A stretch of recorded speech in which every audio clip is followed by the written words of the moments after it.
The Tvwan News is proudly brought to you by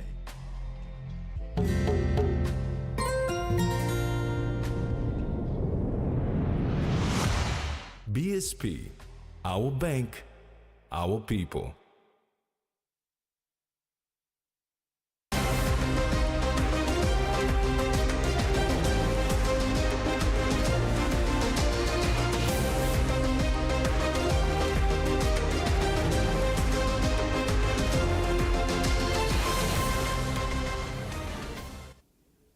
Hello, this is TV1 News. Thanks for joining us.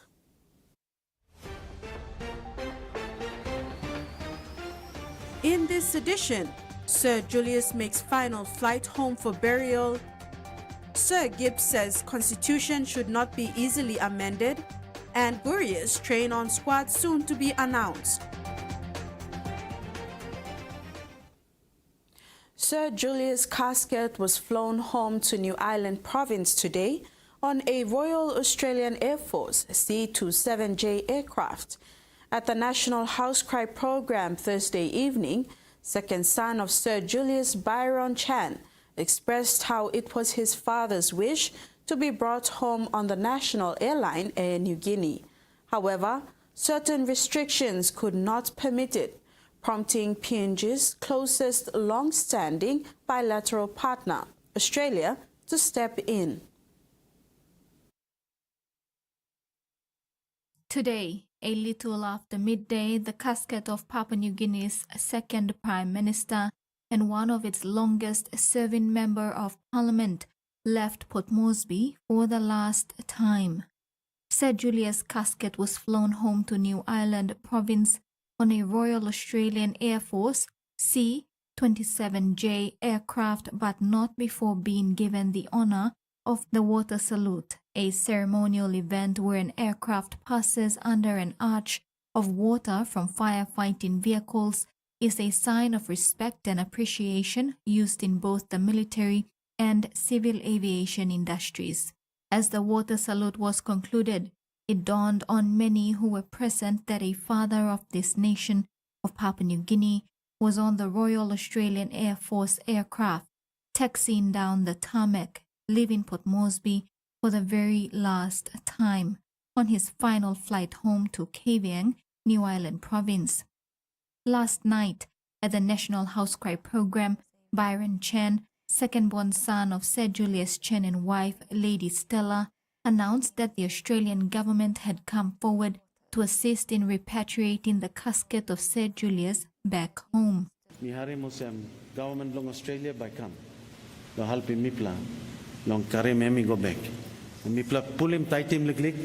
You know, before we came here, mipla fight long Australia by non kare mem. Because him kiss him in New Guinea. Papa long in New Guinea. Minister long him. Time in Canada, he wanted to go with New Guinea, but he got all safety long in New Guinea, and we can't do it.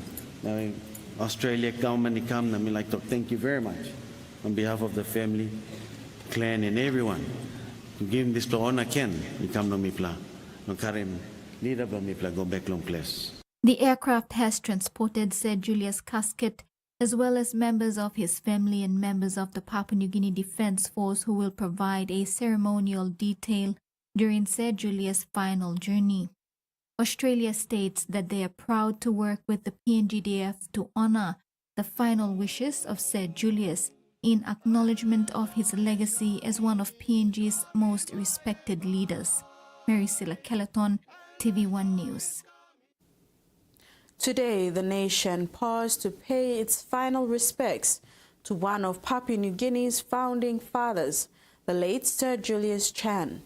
The solemn lying-in-state ceremony at the National Parliament's Grand Hall was a moment of deep reflection as leaders, dignitaries, and citizens honored a statesman whose leadership helped shape the country.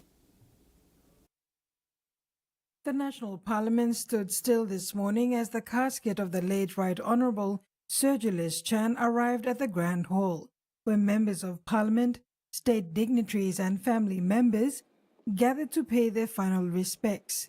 The PNG Defence Force performed ceremonial honours reflecting Sir Julius's long and decorated service to the nation. The Speaker of Parliament led the procession, followed by Prime Minister James Marape and other leaders who stood in silent tribute to one of the country's most influential political figures. Sir Julius's legacy as Papua New Guinea's second Prime Minister and one of its longest-serving politicians was at the heart of today's tributes.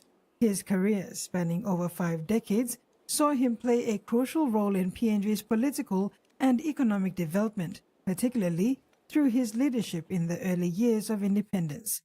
Leaders such as Enga Governor Sir Peter Ipatas, Minister William Duma, and former Prime Minister Peter O'Neill highlighted his unwavering commitment to decentralization and provincial government. State officials, military personnel, and international dignitaries came to pay their last respects as well. Among them were John Feeks, Australian High Commissioner, Anne-Marie Yastishok, U.S. Ambassador to PNG, and British High Commissioner Anne Macro, along with other foreign representatives who recognized Sir Julius's contributions to regional diplomacy and governance. The casket departed the Parliament precincts in a dignified procession, escorted by the PNG Defence Force, and received a 19-gun salute as it made its way to the APEC VIP terminal. There, members of Sir Julius's family, including his wife Lady Stella Chan, and children gathered to witness his final departure from Port Moresby. The casket was then flown to Kavieng, where the people of New Ireland Province will receive their beloved statesman and prepare for his burial at his home in Huris. It is very humbling. So many of you are able to join us in so quick a time. It shows that when we can do things together, we can achieve it. Just not to grieve in our loss, but remember what he has left behind. In essence, by us all being here, and you all, leaders, of all your different tribes and languages and customs, we have ceded to his wish, not the will, but the wish. And you have given him the ultimate honor. We are still on Sir J's time. Thank you all on behalf of my siblings, Vanessa, Toya, Brian, my uncle Michael, and all our extended families. We are deeply, deeply, deeply honored by this kind gesture. Carol Q. Jr., TV1 News. In honor of the late Sir Julius Chan, schools in Port Moresby were closed to show respect and reflect on the legacy of the late leader. A lie-in-state ceremony at the Parliament House was the final journey and farewell of Sir Julius in Port Moresby, as his casket was today handed over to the new island government. As the final state program of the late Sir Julius came to an end in Port Moresby, school students joined city residents to pay final respects and goodbye, coinciding with the lie-in state in Parliament this morning. School students representing various schools in Port Moresby were up early to present outside Parliament House with PNG flags and pictures of Sir Julius as a final respect and farewell of a great leader. I'm here with my colleagues, teachers, to witness the ceremony of our late founding father of this country, Sir Julius. Even passed away. I think even committing his entire life in giving back to this country since he joined the political arena, which is 52 years of serving this nation, which is really a big thing that we as a country really need to appreciate and thank him for that. And I am really blessed and honored to be taking part of this ceremony here to respect him and to show honor that he has done great to this country. Among the students was the working class who took time off from work to honor Sir Julius. Most Papua New Guineans set aside time from 9 a.m. to midday today for a national tribute to Sir J's memory, reflect on his lasting impact, and acknowledge his contributions to the country. For me personally, he was one of those leaders who I looked up to, because he was smart, a very intelligent man. Despite his age, you could see that he was very critical, very analytical, and he never backed down. Sir Julius Chen, who is one of the founding fathers of our nation and the second Prime Minister of Papua New Guinea. His loss is a big loss for the nation, and he has contributed so much in his time and towards the country's development and also education as a whole. The Department of Education has decided to provide this last respect for him. Prime Minister Marape said this period of reflection was a sign of deep respect for one of the nation's founding fathers, who dedicated over 50 years of service to Papua New Guinea's governance, economy, and development. As a sign of respect, the national flag remains at half-mast for 7 days of mourning as the country farewells one of its most influential leaders. Susan Oreape, Tvwan News. Known for a leadership that truly tested the boundaries of convention, a founding father of the country's constitution and Papua New Guinea's second Prime Minister, late Sir Julius Chan is remembered for his contributions to the nationhood of PNG. Sunday evening, a national house cry program to honor the life and contributions of Sir Julius saw the gathering of Papua New Guineans from all walks of life. National leaders took the stage representing people from the length and breadth of the country to thank Sir Julius for his dedication to service of the people.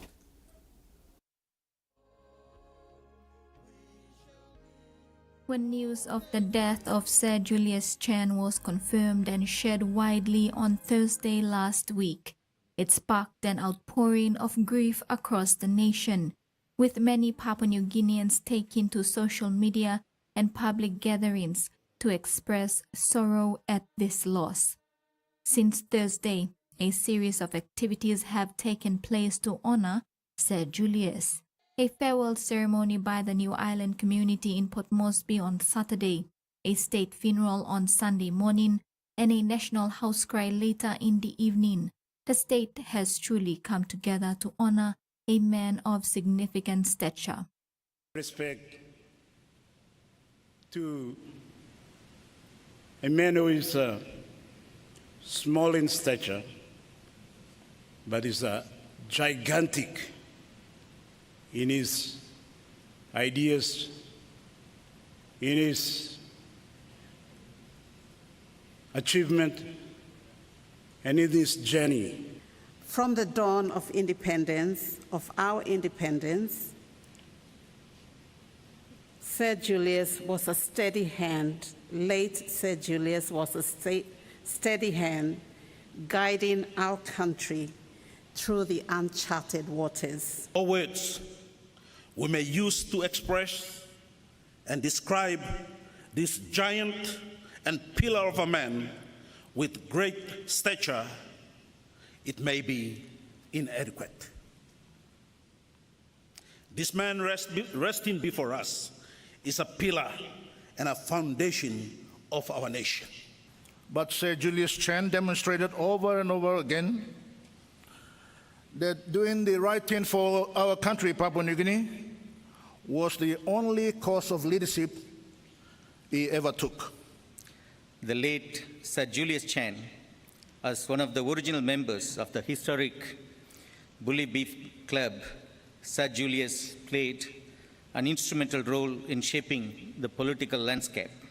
To take the interest of the country, because right now, Grand Chief Sir Michael Somare die, Sir Megere Morota die, Sir Rugby Namalio die, Sir Right Honorable Sir Julius Chen die, and last man standing. Where does the country now depend on? Who does the country depend on? Myself and Rachel, I just want to say thank you. I was privileged to have been endorsed by him in 2002. And I just want to say thank you very much. He introduced me into politics. Later, Somara picked me up in 2007, but I never left him. I was there with him also. I just want to say thank you very much. Rachel and myself say sincerely thank you. Prime Minister James Marape, in honoring the will of Sir Julius, clarified earlier that despite the national government having initial plans to have a state tribute in Parliament, aligning with the 7-day notice requirement for a parliamentary recall, this will not happen, as Sir Julius' family was firm in honoring his will. Sir Julius in his will wanted to be buried within 7 days in Huris, his home village in Namatanai, New Ireland province. In his will, Sir Julius designated 3 days for the national government, 3 days for the province, and the 7th day for his burial. Prime Minister Marape said in light of this wish, which was explicit and clear, the government had to let go of the intention to have a grand farewell. Parliament will instead dedicate its first sitting in March to give condolence messages and recognition to Sir Julius' lifetime of service. Mary Silla Kelleton, TV1 News. On the 15th of August 1975, the Constitution was adopted by the House of Assembly, followed by the transfer of power over foreign affairs and defense from the Australian government to the Papua New Guinean government. The Constitution of the independent state of Papua New Guinea entered into force on September the 16th, 1975. In paying tribute to Sir Julius Chan at the National House Cry program, Chief Justice of PNG, Sir Gibbs Salika, made this point that the country's constitution should not be easily amended. The Constitution of Papua New Guinea is the original Sustainable Development Roadmap for the nation. Such a document cannot be forgotten. Instead, it must be shared widely and reflected upon by the men and women, girls and boys that are alive today, so that they too are inspired to achieve the promises as written in the Constitution. In paying tribute to Sir Julius Chan at the National House Cry program, Chief Justice of Papua New Guinea, Sir Gibbs Salika, said the country's constitution should not be easily amended.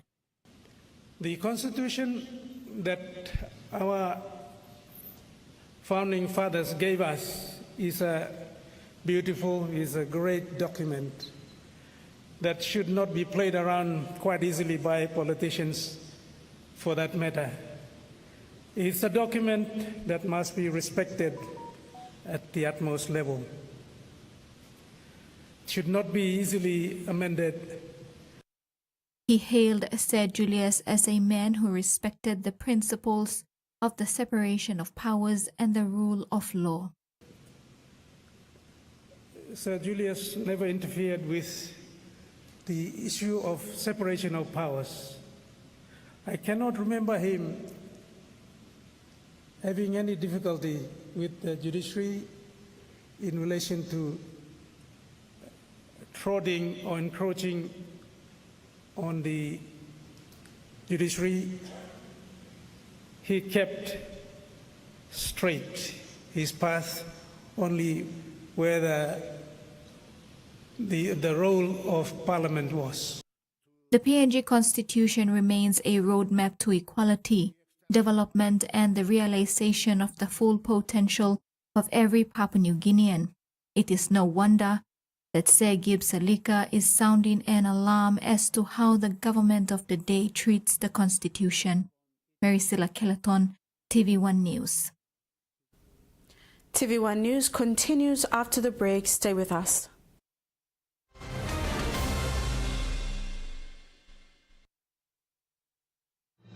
Experience a convenient and smarter way to do your banking with BSB Mobile Banking. You don't have to leave the office or your home to pay for bills. You can view your account balance, transfer funds, top up phone credits, or purchase easy paid units wherever you are.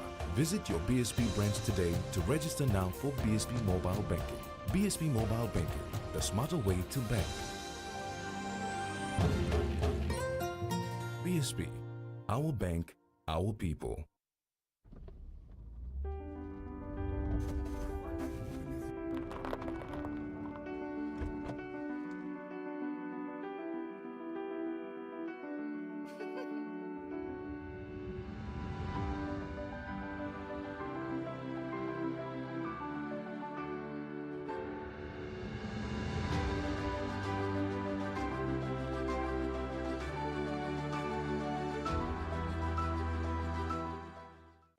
Meet the bank for everyone, everywhere. As People's Microbank, we were proud to be a bank for the people. Now as National Banking Corporation, we are bringing modern banking to all in Papua New Guinea.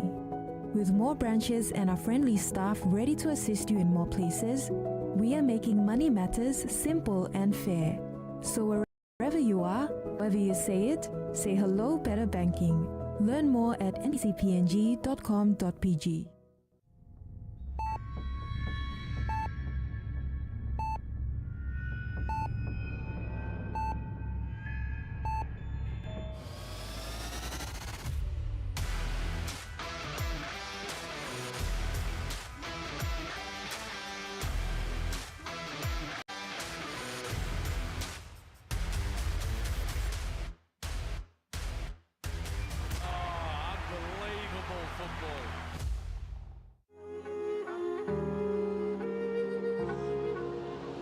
At Digicel PNG Foundation, we are proud to announce the launch of another round of the Community Grants, a significant initiative aimed at empowering local communities to solve their own problems. From the time we launched this initiative in 2019, we have given 92 grants totaling 4.5 million kina to over 70 organizations around the country.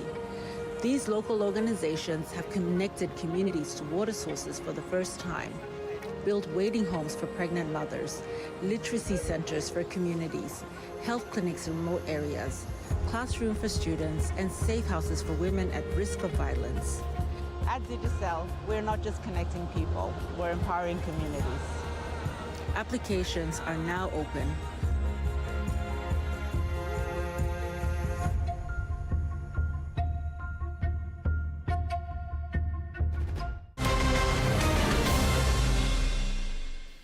Welcome back. While the nation is mourning the loss of Sir Julius Chan, a working committee has been set up over the past 2 days to represent the government and people of Madang in Tvwan, when the provincial funeral and burial of Sir J unfolds. On Saturday and Sunday, the Tvwan community met with public servants and a few of Madang's political leaders to plan how they will pay their respects in the new island province, and particularly in Huris village, where the statesman will be buried. Over the weekend, a core working committee was formed and planning got underway on how Madang province will be represented during the funeral and burial program of late statesman and provincial member for New Island Sir Julius Chan. The plan includes a provincial house cry or wake to be held in the premises of the Cultural and Visitors Bureau in Madang town. Committee Chairman and Provincial Administrator Frank Lau has invited the people of Madang to come by the house Tumbuna and pay their respects. The committee's challenge is availability of funding to keep this house cry and also travel to Tvwan to participate in Sir J's burial. Hey, you know the lily problem. You know, so Facebook, man, what's going on with them? They don't know our issues on the ground here. What we are facing, what we issues said we are on the ground here. Everybody so. But how we go, we must go. That's right. And I would love to see and like to see our leaders with me, all people leaders with me stop them, no, people stop them, we must go. The politicians will accompany you, administration or leaders too must go, all community leaders too. Everybody must go. You must go. All customer, then you come back. According to Lau, Plan B now is to wait until the accounts are opened and have a team fly over at a later date to show respect. the committee has begun gathering logistics for travel to KVN. Even if they miss out on the burial, they still intend to go when accounts open. According to Bruno Tulemanil, a New Islander working with the Catholic Archdiocese in Madang, total backing needed by the committee to travel to KVN is between 150,000 to 200,000 kina. We want to look through ground preparation, almost up to 103,000.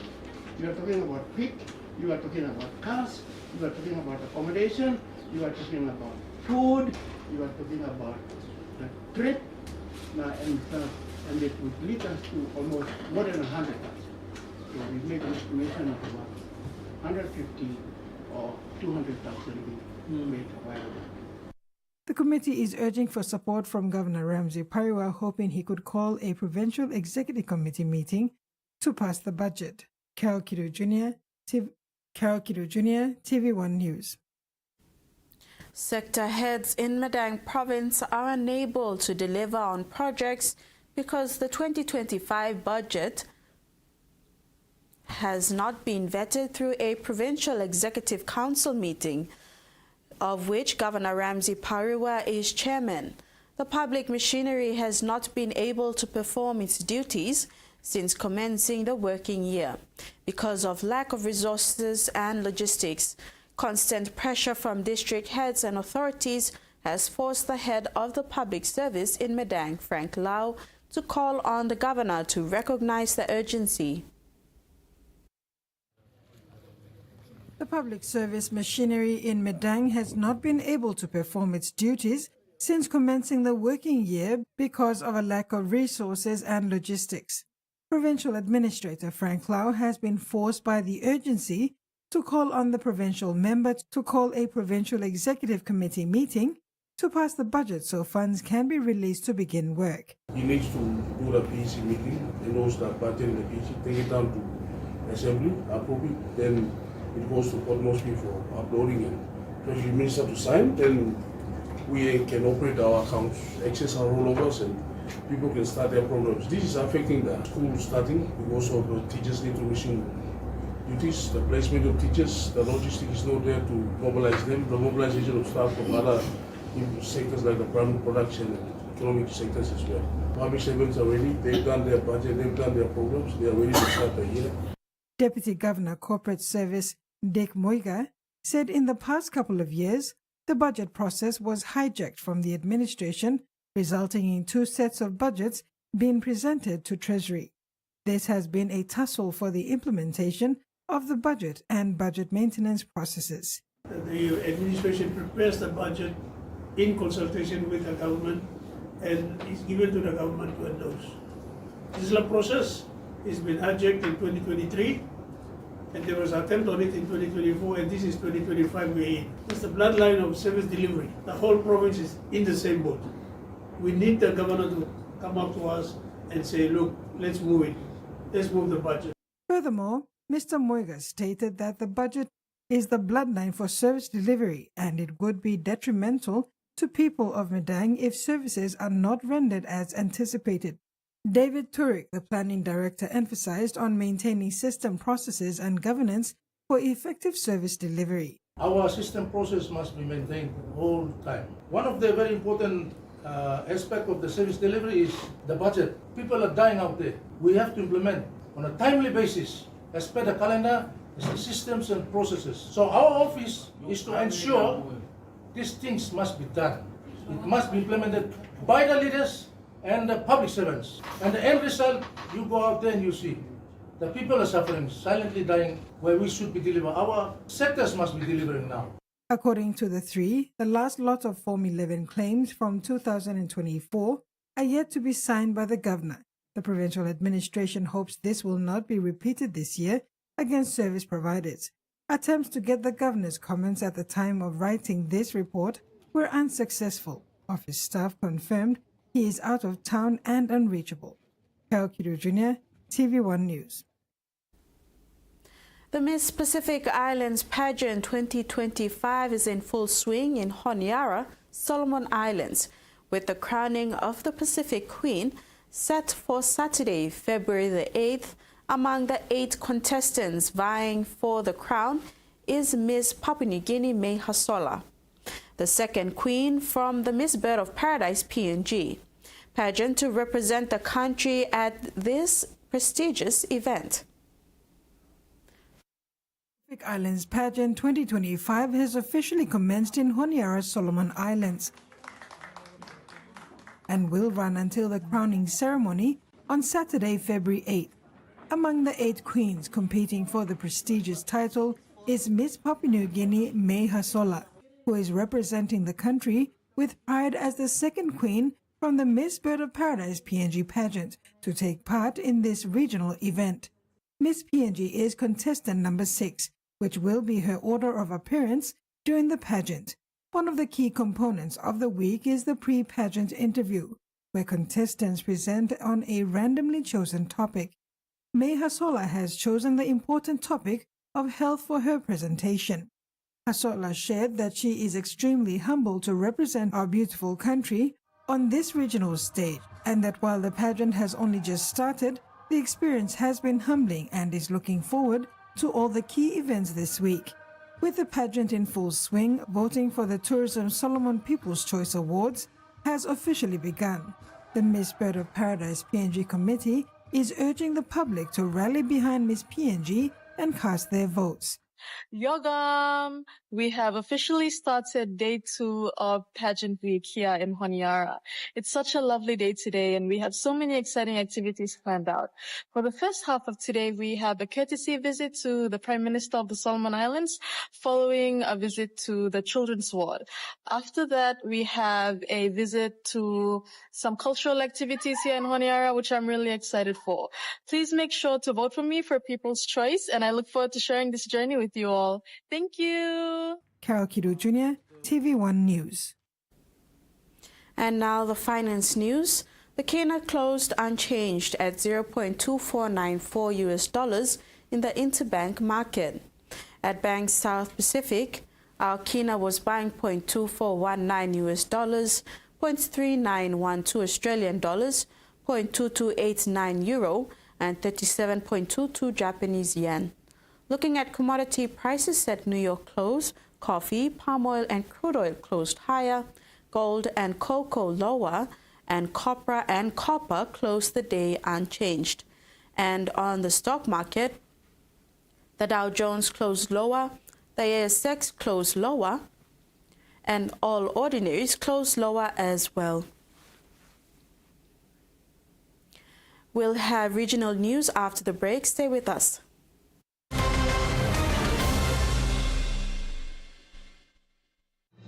Experience a convenient and smarter way to do your banking with BSB Mobile Banking. You don't have to leave the office or your home to pay for bills. You can view your account balance, transfer funds, top up phone credits, or purchase Easy Pay units wherever you are. Visit your BSB branch today to register now for BSB Mobile Banking. BSB Mobile Banking, the smarter way to bank. BSB, our bank, our people. Join Digicel and enjoy the network that rewards you with a whole lot more. Activate a new Digicel prepaid SIM and get 2 gigs data plus 20 minutes free Digicel to Digicel talk for 3 months. Get your first month's reward instantly with no spend required. Spend 30 kina or more for your rewards in months 2 and 3. So what are you waiting for? Get your new SIM at any Digicel outlet or agent today and enjoy free talk and free data only with Digicel. Digicel Business. We help grow your business with secure, reliable, and cost-effective ICT solutions. We will manage your technology so you can power your vision for your business with the best solutions to offer. Accelerate your business growth with Digicel Business Cloud Solutions with cloud platform services, disaster recovery as a service, and backup as a service. Talk to our cloud solutions experts today. Digicel Business. Better solutions for better business.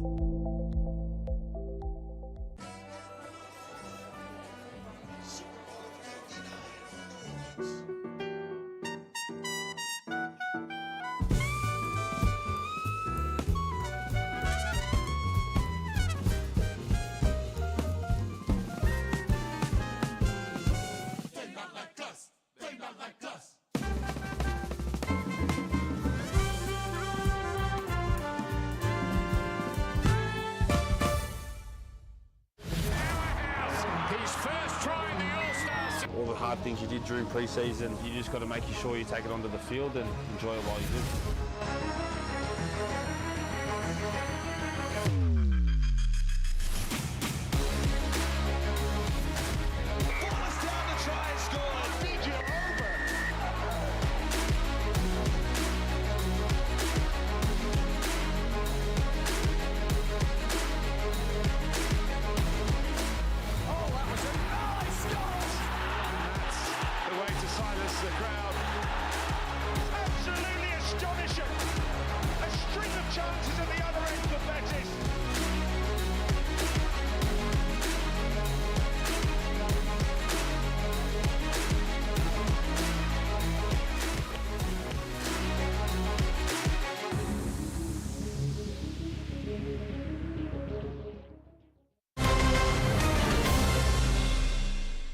Thanks for staying with us. Sir Pukatemu has called on the national government to amend the resource laws of the country and establish an office for autonomy. Sir Puka presented these recommendations at the National House Cry program for Sir Julius yesterday evening. And I guess the reason is that he was one of the architects of the Mama Law. Number one is make sure we comprehensively amend our resource laws to remove all powers from Waigani and let all the powers, majority of the powers, go back to the provinces. That was the dream of this great leader. BSP Financial Group has completed a significant community project at Tokarara Primary School in Port Moresby, improving the school's sanitation facilities. The project involved the renovation of the school's ablution block, including upgrading toilets, sinks, and water systems to meet health standards. With a student population of 1,200, Tokarara Primary has not seen infrastructure improvements in over 60 years. BSP's operations team took the initiative to modernize the facilities, which is expected to boost morale and contribute to a better learning environment. Head teacher John Payson and retired teacher Ron Alaho expressed gratitude for the project, calling it a fundamental improvement for the health and dignity of the students. The renovated facilities were officially handed over to the school on January the 30th, 2025, marking a new chapter in the school's infrastructure development. The PNG University of Technology commenced its 2-week orientation and registration program today in Lae, Morobe Province. The chair of the Orientation and Registration Week Committee, Dr. Gwendolyn Ban, explained that compared to previous years, Unitech is conducting 2 weeks of registration to ensure all students are catered for. The PNG University of Technology in Lae, Morobe Province, has started registration and orientation today, with students, parents, and guardians trying to sort fees and accommodation as soon as possible before the academic week starts. The chair of the Orientation and Registration Week Committee, Dr. Gwendolyn Ban, explained that this year, Unitech's registration has been extended to another week to ensure that all students are given the opportunity to get themselves registered before they attend classes. This means that registration has started on Monday, February 3rd, and will end on Friday, February 14th. So the orientation program is for 2 weeks. Previous years used to be 1 week, but we've tried to have it in 2 weeks so that all the students have an opportunity to register within the 2 weeks time frame rather than taking it into the first week of academic or teaching years. And for today, what have we covered so far?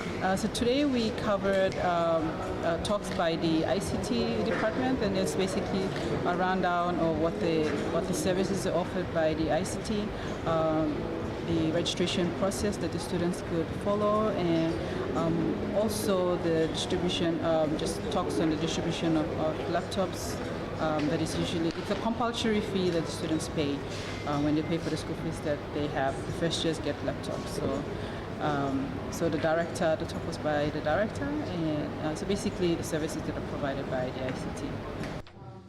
Unitech's Student Service Department staff were also introduced to the students before outlining their roles and responsibilities within the university, including room allocations, counseling services, looking after the mess, and also student discipline.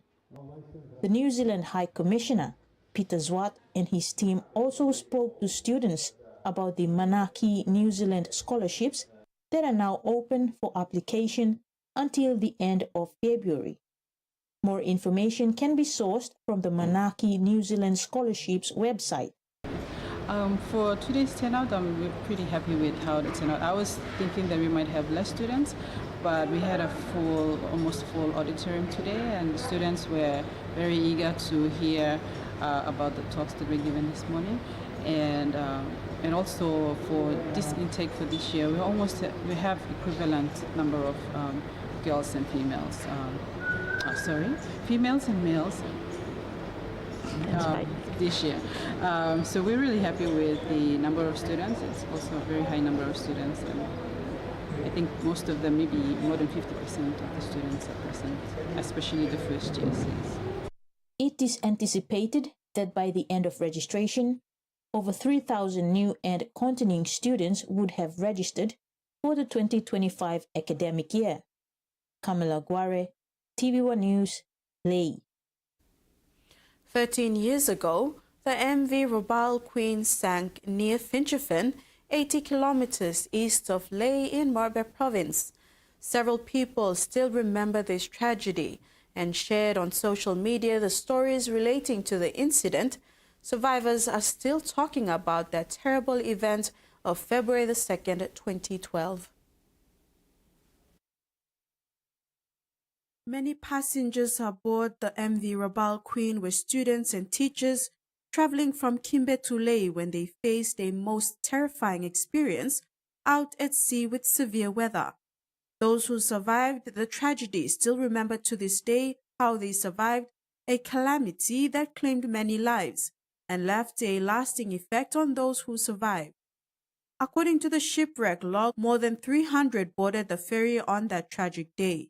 The official commission of inquiry estimated the deaths to be more than 100.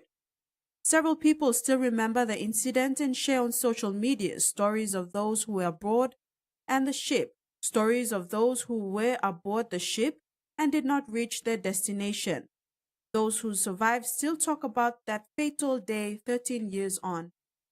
246 survivors were rescued by nightfall that day, including a 9-year-old who survived the tragedy. Her story was shared on social media. The young girl, now in her 20s, thanked God for sparing her life. She believes God has a plan for everyone, and it was not her time. The 22-year-old graduated from De La Salle Technical College in Port Moresby last year, and now will currently attend National Polytechnic Institute of Papua New Guinea. News from the region. An oil spill from the MV Solomon Trader in 2019 leached more than 300 tons of heavy fuel oil into the ocean at Kangava Bay, Solomon Islands. A civil case against the bulk carrier's owners and insurer is being launched, with lawyers chasing up to $60 million in damages. Insurer Korean Protection and Indemnity said they had not yet received notice of the case. More than half a decade later, locals are fighting for justice. The oil spill was described as the worst environmental man-made disaster to even occur in the Pacific nation. Environmentalists want those responsible for the destruction held to account. More than 6 months' rain has been recorded in 3 days, with Townsville due for more. Floodwaters are rising for the third day across parts of North Queensland, with some pockets recording more than a meter of rain since Saturday. A couple of the facts that we learned from that media conference just within the last half hour was 11 more swiftwater rescues overnight. A detail about that lady who died in Ingham when the SES boat flipped. She was in her 60s. One bit of positive news from that media conference was the Bureau saying that this system does seem to be easing a little in the context of things. Yesterday, they were talking about rainfall totals expected in around up to 600 millimetres. Today, they're talking about rainfall totals up to 500. And as much as that sounds, it's not much of a gain. It's very welcome news for people here in Townsville that this relentless rain might start to ease. And it does feel like that here today. There have been spots where there has been no rain at all, and it's just coming down lightly at the moment. There is concern that there will be more bands of rain come through over the coming 24 hours that could lead to rainfall totals up to 500 mils.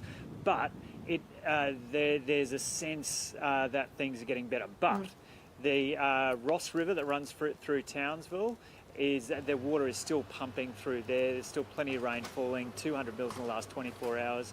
And those areas of that they're describing as the black zones, people are still out of those black zones. They're evacuated. They were told to get out by midday yesterday, and authorities are urging them to stay away because it is still not safe to go back. We were down near one of those black zones a little earlier today, and the level of the river was actually, it was kind of about the same as it was yesterday.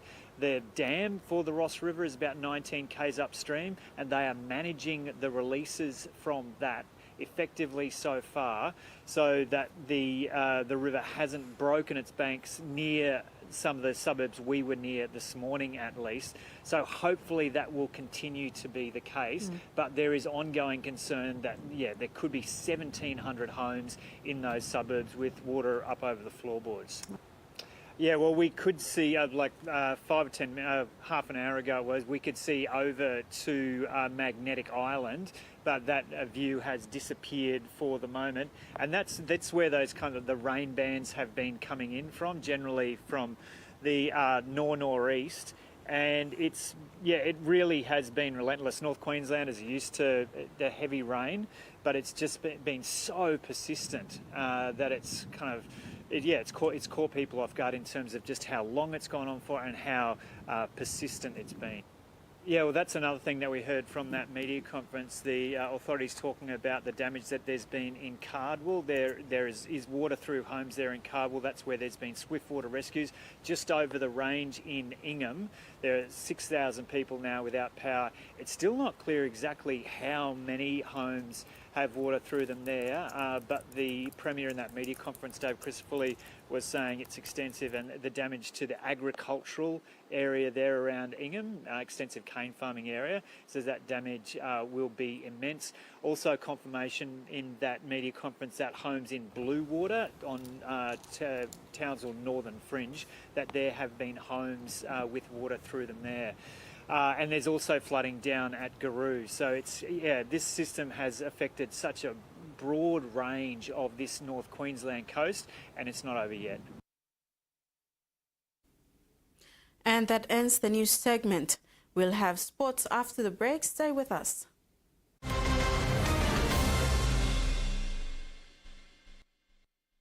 What would you say to 6 months free bonus credit? Wowee! That's right. Get the Wowee 4G LTE smartphone from Digicel and you'll enjoy 35 Kina bonus credit every month for 6 months, plus a whopping 50 gigs of data and 60 minutes free talk for 7 days. Hurry! Get your Wowee 4G LTE smartphone for only 199 Kina at a Digicel store or agent today, and say Wowee to a total of 210 Kina free credit. Only with Digicel. Experience a convenient and smarter way to do your banking with BSB Mobile Banking. You don't have to leave the office or your home to pay for bills. You can view your account balance, transfer funds, top up phone credits, or purchase Easy Pay units wherever you are. Visit your BSB branch today to register now for BSB Mobile Banking. BSB Mobile Banking, the smarter way to bank. BSB, our bank, our people. You look like you don't belong here. Why is there nobody working the reception after 10? I want you to lock the doors and wait for me. I will come pick you up right now.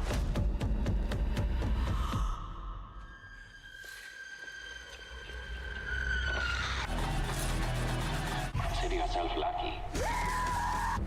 Cuckoo premieres Saturday, February 15th, 9 p.m. on HBO. Every cub has their story. Because he didn't have a mother, so he was very thin when he came to us. Orphaned cubs learn the skills they need to survive the Canadian wilderness. 3, 2, 1. He's gone. He's gone. Cub Camp. Series premiere, 9th March on Love Nature.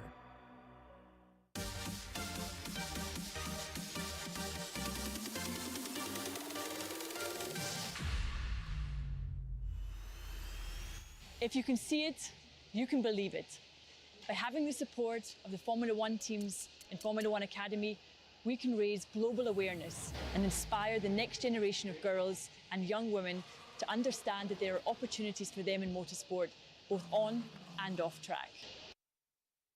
F1 Academy is about bringing real and lasting change to ensure talented young women and girls have the right system in place to allow and achieve their dreams.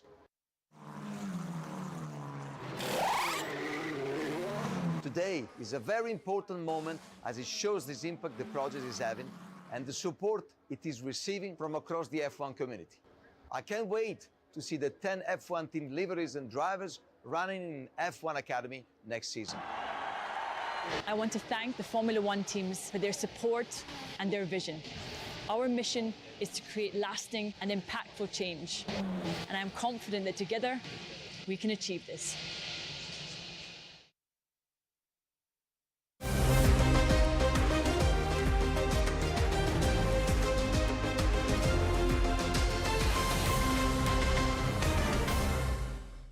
Thanks for staying with us. The pride of playing at Rabault's historic Queen's Park mini stadium and in front of their home ground crowd be the main motivating factor behind a triumphant weekend for the Rabaul Page Park Cowboys teams 1 and 2. They dominated the stage with their slick Rugby League 9's tactics, skills, energy and speed, picking up first and second cash incentive on offer of 10,000 kina and 7,000 kina respectively. Cowboys Team 2 stood up to the challenge from their senior team, Cowboys Team 1, and concluded the match in a thrilling 2018 scoreline. Team 2 is a development side made up of emerging young talents from the Rabaul District Schools Academy program. Meanwhile, in the third and fourth place playoff, Rabaul Panthers defeated Anzu Northern Chiefs of Lihir, picking up the third cash prize of 5,000 kina. Chiefs got 3,000 kina. The Eggmark 9's Tree Series initiative ran over 3 consecutive weekends at the Queen Elizabeth Park mini stadium. Meantime, a 46-man Gurius train-on squad will be announced this week before they go through the orientation process, including medical tests. According to Guria's management, the selection process was done through the highly successful Eggmark 9's Tree Series, which concluded on Saturday at the Queen Elizabeth Park in Rabaul, which was won by Page Park Cowboys Team 2, defeating Team 1 in an all-Cowboys affair. The selection process of the Gurias train-on squad was overseen by incoming Gurias head coach Warto Potter Jr., who was joined for the first time by new Gurias franchise manager Paul Joseph to witness the Tri-Series finals in Rabaul's Queen's Park on Saturday. Majority of the train-on squad are young guns, including a number of PNG and RLB Academy players who were featured in the Lihiro teams. Of the 46 players, 18 are returning Gurias, 23 new players, while the balance of the squad would be outsourced from other franchises. The Gurias full train-on squad will go through further stringent medical fitness tests today and tomorrow before the names are officially released. While Gurias would be without the services of two of their powerhouse forwards in Stephen Bruno and Himson Ulalom, who are currently part of the Hunters squad this year, a number of marquee names are in the mix, including winner Manly Seagulls hitmen Kitron Laka, John Tetefo, and Mac Garrap. Terry Longwood, TV1 Sports. Laurie Daly has wasted no time in getting to work in his second stint as New South Wales State of Origin coach, kicking off his tenure with a meet and greet session involving a 28-man squad of potential Blues players. With the 2025 series still months away, Daly used the gathering to establish early connections, set expectations, and reinforce the foundations that delivered New South Wales victory in 2024. The Blues playing for survival. With the 2025 series still months away, Daly used the gathering to establish early connections, set expectations, and reinforce the foundations that delivered New South Wales victory in 2024. Among those in attendance were Nathan Cleary, Mitch Moses, Jerome Luhai, Dylan Edwards, Isa Yeo, Leah Martin, Stephen Crichton, Matt Burton, Tom Trebojevic, Jake Trebojevic, Zach Lomax, Angus Crichton, Cameron Murray, and Hudson Young. He said last year there were a number of players that weren't in the original squad that ended up playing in the series. James Tedesco's omission from the initial squad sparked some discussion, but Daly was quick to confirm that the former New South Wales captain remains in the frame. One new face in camp was Melbourne Storm's Tyrone Wishart, son of former Blues winger Rod Wishart, who is being looked at as a potential utility option. Terry Longwood, TV1 Sports. And that ends the sports segment. We'll now have the weather forecast.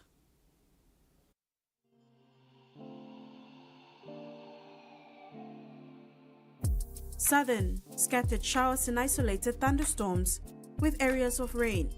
Port Moresby, mostly cloudy with chances of few showers and possible thunderstorm.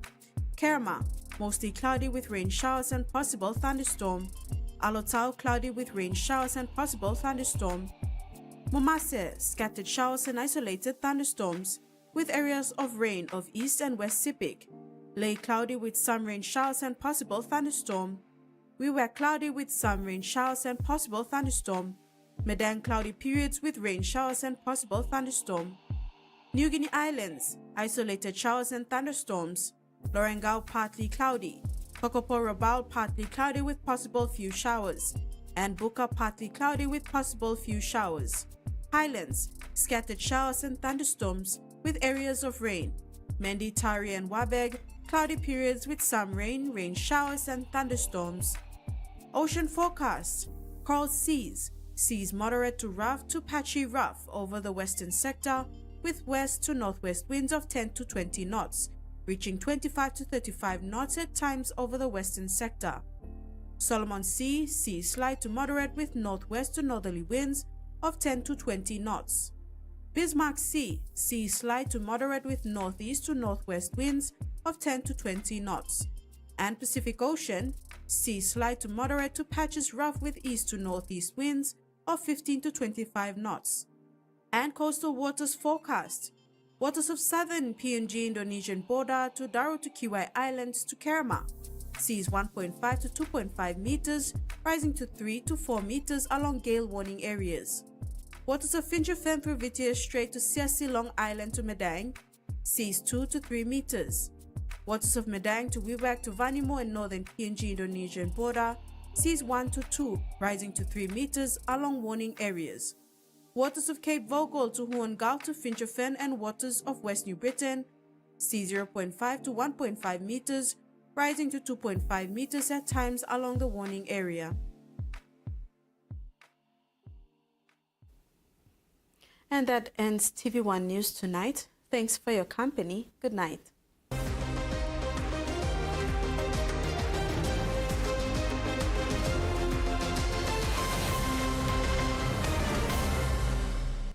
The TV1 News was proudly brought to you by